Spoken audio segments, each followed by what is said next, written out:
Hey lovely people out there, welcome to my YouTube channel and thanks for clicking on this video. हमने अपने channel पे last time एक important video lecture discuss किया है and the name of that particular video lecture is pharmacological use of our anticholinergic agent. So in our previous video lecture, we saw four important usage of our anticholinergic agent. We saw कि ऐसे जो drugs होते हैं which are reducing our acid secretion, which is very useful in the treatment of our peptic ulcer disease. Then we saw the effect of our human heart, that is if a patient is suffering from bradycardia or if that patient is suffering from atrioventricular block, then we can use our anticholinergic agent. Then we saw कि कुछ ऐसे drugs होते हैं which are very useful in the treatment of overactive bladder, and हमने देखा था for the treatment of asthma as well as for the treatment of COPD we can use our anticholinergic drugs. So let us see few more important pharmacological use of our anticholinergic drugs on our different system which is present inside our human body. So let us see कि आज के इस video lecture में हम कौन से important pharmacological use discuss कर रहे होंगे.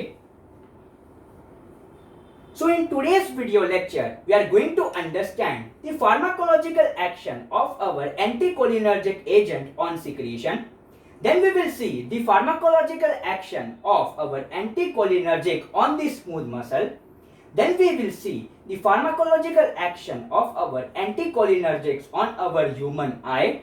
Then we will see the pharmacological action of our anticholinergics on our central nervous system. And lastly, we are going to see the pharmacological action of our anticholinergics on various different poisoning. So let us start with the concept of pharmacological action of anticholinergics on the secretions. Now as you can see on your screen, we have the sweat gland. Now हमें ये पता है कि on sweat glands we have M3 muscarinic receptor. सो जब भी हम ये sweat glands वाले M3 मस्करेनिक रिसेप्टर को स्टिम्युलेट करते हैं, there will be increase in the secretion. And उसका उल्टा अगर हमने M3 मस्करेनिक रिसेप्टर को अगर ब्लॉक कर दिया है, on blockage it is going to decrease the secretion. Now एक इंपॉर्टेंट पॉइंट आता है कि जो एट्रोपिन होता है that is contraindicated in the children. Now we are going to see कि why atropine is a contraindicated in the children. So जब भी हम children में atropine देते हैं, there will be decrease in the sweating. Now sweating decrease क्यों होगा? We know कि ये जो atropine होता है, that is coming under the category of our non-selective anti-muscarinic agent. That means कि ये जो atropine है, वो M3 muscarinic receptor को ब्लॉक कर देगा. एंड उसकी वजह से जो सिक्रीशंस है, यहाँ पे हम स्वेटिंग की बात कर रहे हैं, तो जो स्वेटिंग है पेशेंट में या फिर चिल्ड्रन में वो कम हो जाएगी. Now I want a very important question, that is कि ये जो एट्रोपिन है ये सिक्रीशंस को कम कर रहा है, दैट इज स्वेटिंग को कम कर रहा है. What is the normal important role of a sweating? हम स्वेट क्यों करते हैं?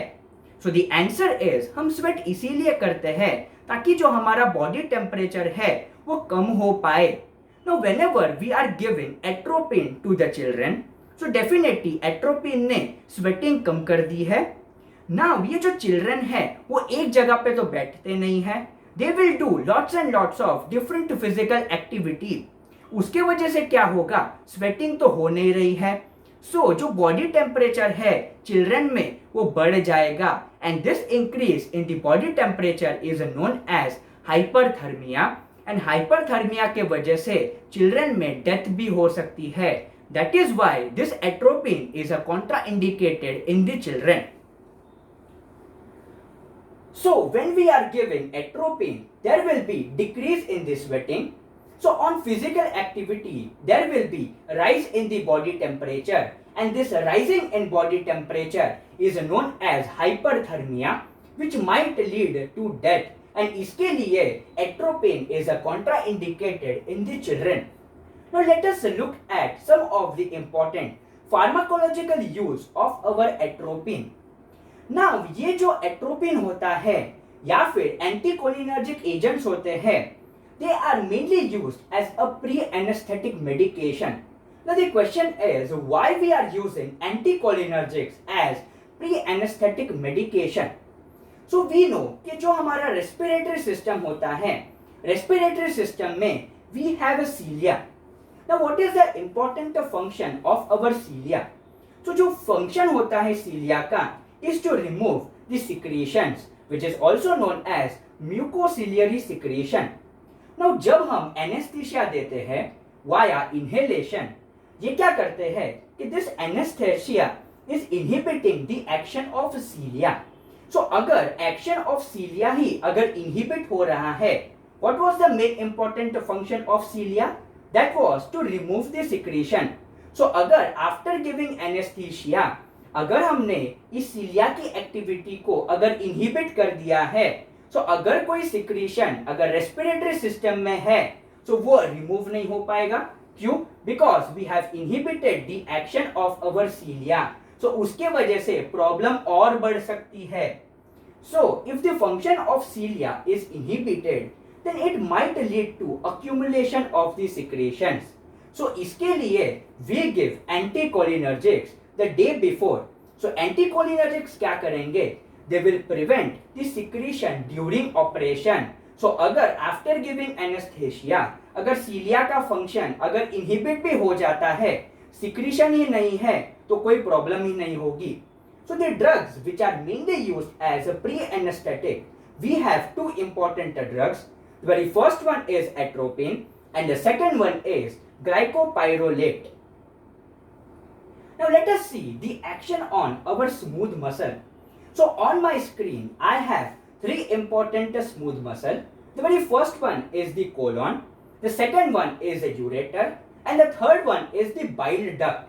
Now we know कि जो smooth muscle होते हैं, we have a very good concentration of our M3 muscarinic receptor. So जब भी हम ये smooth muscle को irritate करते हैं, what this smooth muscle will do? It responds by contracting. Now, what is the special point about this smooth muscles? ये जो तीनों के तीनों जो smooth muscles होते हैं, that is of colon, ureter as well as of the bile duct, ये अंदर से खाली होते हैं. That means all these smooth muscles are empty from inside. So अगर if a patient is suffering from colitis or if the patient is suffering from a condition that is of stone, अगर ये patient में if there is a strong contraction, it will lead to severe pain. But after some time ये जो smooth muscle होती है वो relax हो जाती है. Now this intermittent pain is known as colic pain. Now if अगर colon के वजह से ये pain है, we call it as intestinal colic. अगर ureter के वजह से है, we call it as ureteric colic. And अगर bile duct के वजह से है, we call it as biliary colic. So we know that whenever we are stimulating our M3 receptor which is present on our smooth muscle, it will lead to contraction, and blockage of our M3 receptor it will lead to relaxation. So अगर हम इन patient में which is suffering from such kind of intermittent pain, if we block the activity of our M3 muscarinic receptor, so पहले जो stimulation के वजह से जो smooth muscle contract होती थी, and because of that contraction the patient was having severe pain, वो अब नहीं हो पाएगा. So we can use our anticholinergic agents in this particular condition. अब इसे कौन से ऐसे conditions होते हैं, कौन से ऐसे drugs होते हैं जहाँ पे we are mainly using our this particular drugs. So we have some important drugs, that is we have dicyclomine. The second drug that we can use is hyoscine. The third one is our oxybutynine and the fourth one is propanthyline, which can be useful in such kind of conditions. Now moving on to our third important effect, that is action on the human eye. Now हमें ये पता है कि human eye में we have M3 muscarinic receptor.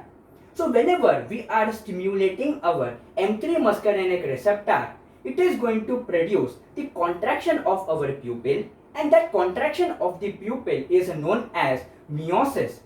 Now अगर यही M3 muscarinic receptor को अगर हमने block कर दिया, so there will be relative dilatation of a pupil, and this dilatation of a pupil is known as mydriasis. Now let us see how we can use in a pharmacological condition. So blockage of M3 muscarinic receptor, it produces mydriasis, and अगर doctor को अगर retina को check करना है, so he need a complete view, and उसके लिए अगर हमने mydriasis प्रोड्यूस किया है, so properly जो रेटिना का जो ऑपरेशन है, जो फंक्शन है, डॉक्टर चेक कर सकता है. So in that condition, that is known as for fundoscopic examination, we need to produce mydriasis, and to produce mydriasis, we can use such kind of anticholinergic agents. So it produces mydriasis, hence it is very useful for the fundoscopy. So कौन से ऐसे drugs होते हैं which are mainly useful in the fundoscopic examination? We have drugs like atropine. The second one is known as homatropine. The third one is known as cyclopentolate, and the fourth one is known as tropicamide. Now important point is यहाँ पे जो longest acting drug होती है that is atropine, and shortest acting जो drug है that is tropicamide. Now what is the important adverse effect? Adverse effect एक होता है that it may lead to cycloplegia. Now what is this concept of cycloplegia? So we know that this is our pictorial representation of our human eye. Now human eye में हमें ये पता है कि we have a ciliary muscle, and ये ciliary muscle में we have a very good concentration of our M3 muscarinic receptor. Now जब भी ये M3 muscarinic receptor को जब हम stimulate करते हैं, it will lead to contraction of our ciliary muscle. So उसके वजह से क्या होगा कि ये जो लेंस है वो बल्ज हो जाएगा, and our lens is fixed for near accommodation. Now अगर similarly अगर हमें दूर का ऑब्जेक्ट अगर देखना है, so lens has to become flat.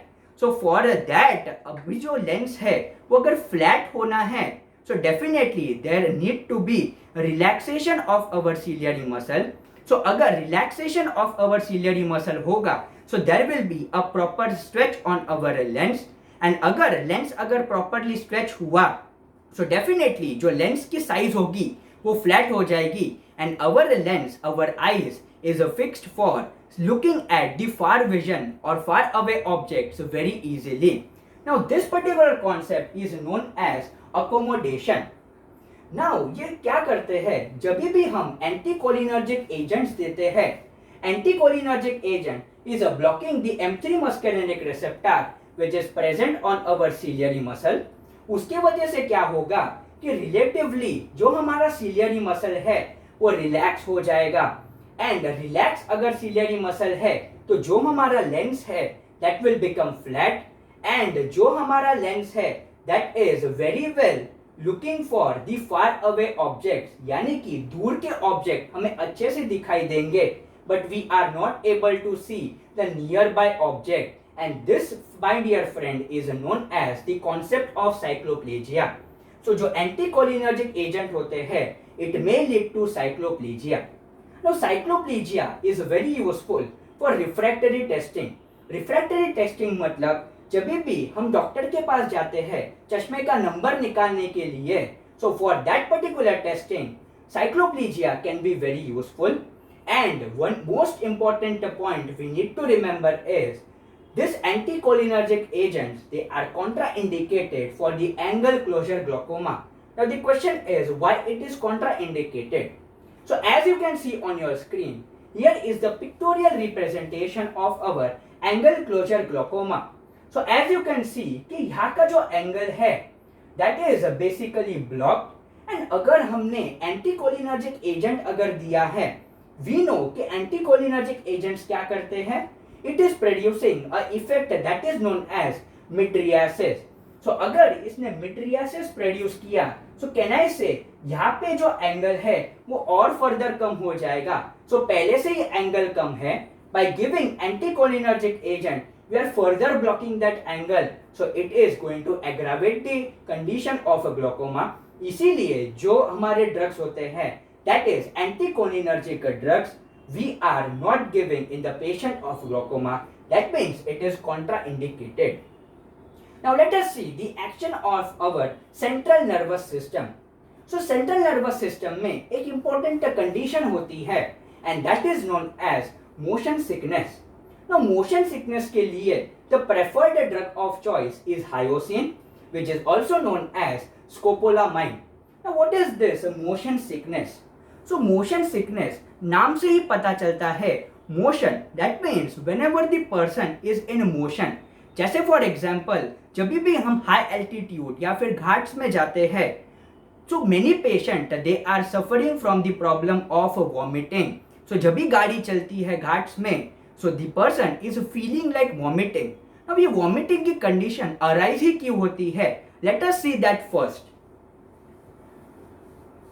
So जब भी हमारा जो ह्यूमन का जो सेंट्रल नर्वस सिस्टम है, so motion sickness is a condition where due to motion the person feels like vomiting. Now why this is happening? Because there is stimulation of our vestibular system. Now जब भी ये vestibular system stimulate होता है, it is going to trigger the vomiting center and उसके वजह से it will lead to a condition of vomiting. Now अगर हमने ये particular drug दिया है that is hyoscine, which is also known as scopolamine, what it is doing? It is inhibiting the vestibular system.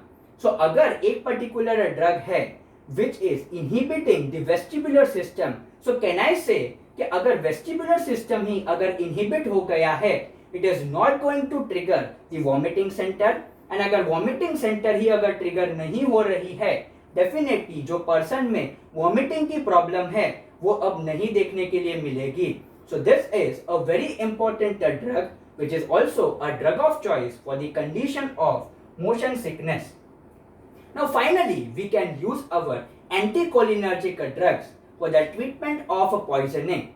So हमने पिछले video lecture में देखा था कि एट्रोपिन जो होता है that is a very important drug of choice for the treatment of OP poisoning. It is very useful in the condition of carbamate poisoning and early mushroom poisoning. Now यहाँ पे आपका क्वेश्चन ये हो सकता है कि इसी वीडियो लेक्चर में हमने पढ़ा है कि atropine is a contraindicated in children. So अगर चिल्ड्रन में अगर ओपी पॉइजनिंग हो रही है या फिर कार्बामेट पॉइजनिंग हो रही है, can we give atropine? Still that atropine is drug of choice for the treatment of OP poisoning as well as carbamate poisoning even in the children. The question is why? So whenever we dealt with the concept of OP poisoning and carbamate poisoning, वहाँ पे जो problem था that was increase in the secretion. So already the patient is having more secretion. So person already ज़्यादा sweat कर रहा है, ज़्यादा salivate कर रहा है and बाकी के जितने भी secretion है वो already बढ़े हुए हैं. So in that case we need to reduce the secretion. हमें पेशेंट में स्वेटिंग को कम करना है. सो पेशेंट या फिर जो चिल्ड्रन है अगर उनमें ओपी पॉइजनिंग हो रही है या फिर कार्बामेट पॉइजनिंग हो रही है, definitely we are going to give atropine because this atropine is going to reduce the secretion, that is sweating कम करेगा as well as salivation कम करेगा. So atropine is a drug of choice for the treatment of OP poisoning, carbamate poisoning as well as early mushroom poisoning. Now अगर atropine की ही poisoning अगर हो रही है patient में, then for that particular condition we give a drug that is known as physostigmine. So for the atropine poisoning, which is also known as belladonna poisoning, in that case physostigmine is considered as a drug of choice. So that's it for today's video lecture. अगर आपने video lecture यहाँ तक देखा है, please consider subscribing to my YouTube channel, like the video and share it with your friends. See you in the next video lecture. Till then, see ya, bye bye, have a good day.